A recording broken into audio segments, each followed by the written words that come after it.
Ready na ang lahat para sa bisita ko. Hello mga kapuso! Eto, nag-aayos lang ko kasi meron akong imi-meet na bagong friend. Ang ating kapuso na si Hero Peralta. At syempre, para mas lalo siyang matuwa, pagluluto ko siya ng isang masarap na ulam. Imbitado rin kayo sa masarap naming kainan dito lang sa Sarap with Family, where great dishes bring the family closer together.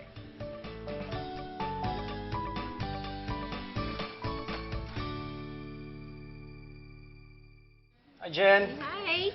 Thank you pala sa pag-invite sa akin, ha. Nagabala ka pa magluto. Naku, wala yun. Quick and easy lang naman itong gagawin natin. At sigurado ako, magugustuhan mo to. Nakatikim ka na ba nung CDO Ulam Burger Picadillo? Hindi pa pero burger. Mukhang masarap yan, ha. Bagay. Sabi ko na nga ba magugulat kayo, pero ipapakita ko sa iyo to kung paano ito i-prepare at kung gaano kasarap. Here are the ingredients. 3 pieces CDO Ulam Burger regular, 1 piece onion chopped, 2 cloves garlic minced, 2 pieces tomato diced, 1 piece large potato peeled and diced, 2 tablespoons calamansi juice, 1.5 cup water, 2 tablespoons vegetable oil, chicken stock, salt and pepper to taste. Hero, simulan na natin. Game. Lagay lang natin ng vegetable oil. Tapos ang una natin gagawin, i-fry natin ang ating CDO Ulam Burger. Ikaw ba mahilig ka magluto? Mahilig kumain. Mahilig kumain? Oo. Pag nasa bahay, kasi sino nagluluto? Usually kasi wala ako sa bahay, so... Pero doon sa bahay namin, doon sa parents ko, yung lola ko yung mahilig magluto. Anong usually niluluto ng lola mo para sa'yo? More on, mga Filipino foods, mga ganun. Anong paborito mo? Naluto niya? Siguro yung sinigang. Sinigang na pork? Pork, yun. Pork. Pork. Actually, ako fan ako ng burger ko. Talaga? Oy, sigurado ko magugustuhan mo to.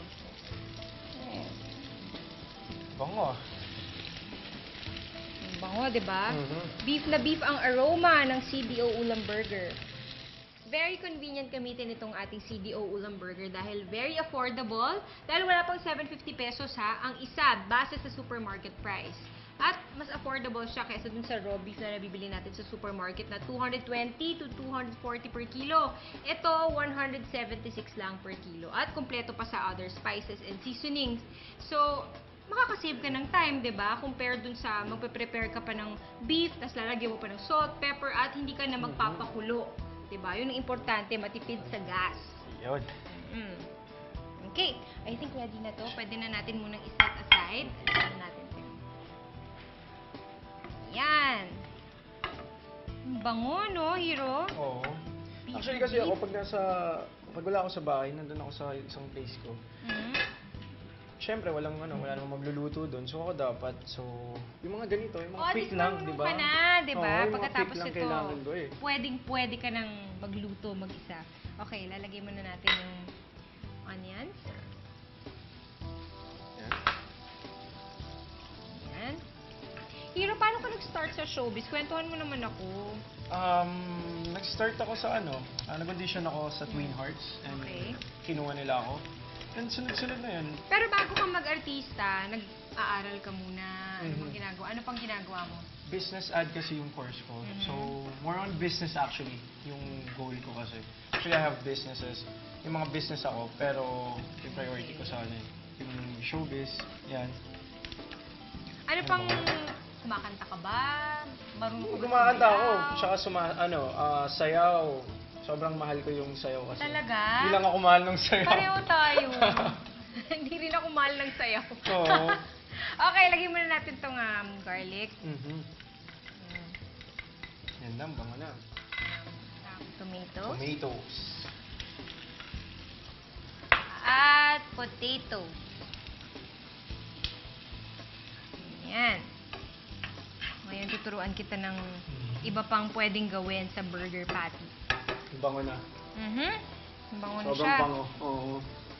Tapos, ngayon ilalagay natin yung chicken stock. Chicken. Chicken stock. Chicken stock. Lagyan natin yung chicken stock. Yun. Tapos, konting salt. And Pepper. Pepper. Okay. Habang sinisimmer ko ng konti, pwede nating cut na yung ating CDO ulam burger.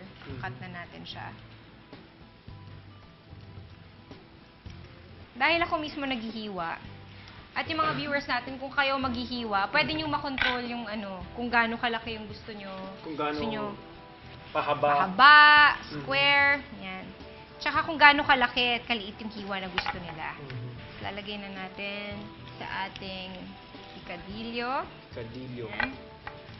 Pwede ba ito ihalo sa like, Saan? sa pita bread, di ba? Pwede. Pita bread? Pwede rin. Pwede Pwede mo rin. rin gawing sandwich yan, no? Very flexible ang ating CDO ulam burger. At syempre, kung hindi mo maubos, diba, syempre, ang dami-dami niyan, diba? Kung hindi mo maubos, pwede mo itong i-store sa ref ulit dahil meron itong canister. Ngayon, pwede na natin siyang ilagay. Yan. Ang CDO ulam burger comes in can afford pack, kaya siguradong abot kaya ang budget.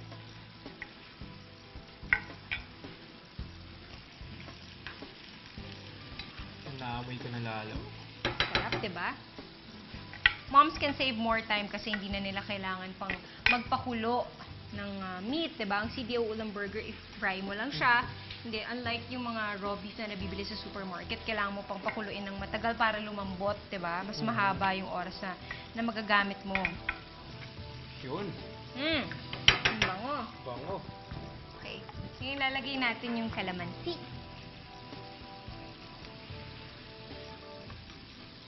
Lagyan natin ng konting salt.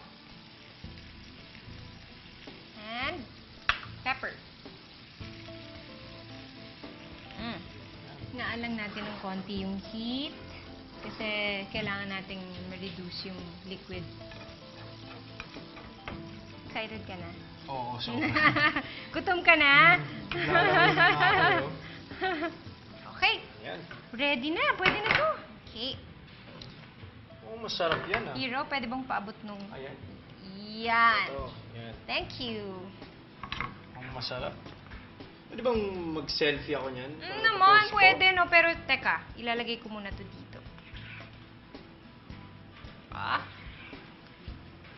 Lagyan natin ng garnish. Lagyan natin ng spring onion sa taas. Yun! Yun. Actually, pag uwi ko, magluluto ako niyan eh. Kasi pag may hangout kami ng mga barkada ko, pwede yan. Nako, invite mo kami dyan, Oo, ha? sige. Oh, ready na siya. Pwede na siyang picturean. Picture na agad yan para makain na. Yan. Okay, let's Ready na. eat. Tikman na natin to. Alam ko gutom na gutom ka na.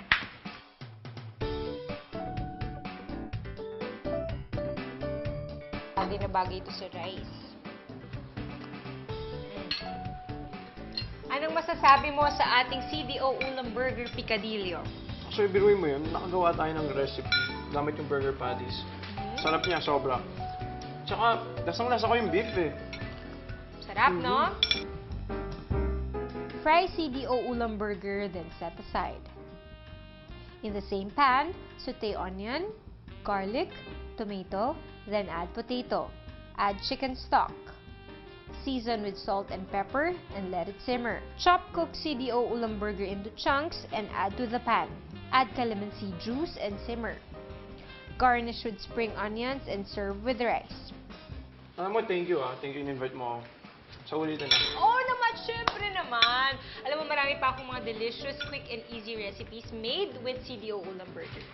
At kayo rin, kung gusto nyo matutunan ng mga dishes na yan, tune in again next time here, where great dishes bring the family closer together. I'm Jeneline Mercado, and this is Sarap with Family.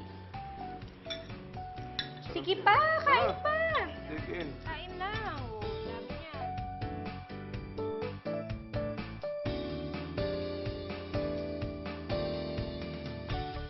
If you want a copy of this recipe, like us on Facebook at www.facebook.com/GMA Sarap with Family and follow us at Sarap with Family on Twitter. Sarap with Family is brought to you by CDO Ulam Burger, Sequest Tuna, CDO Liver Spread,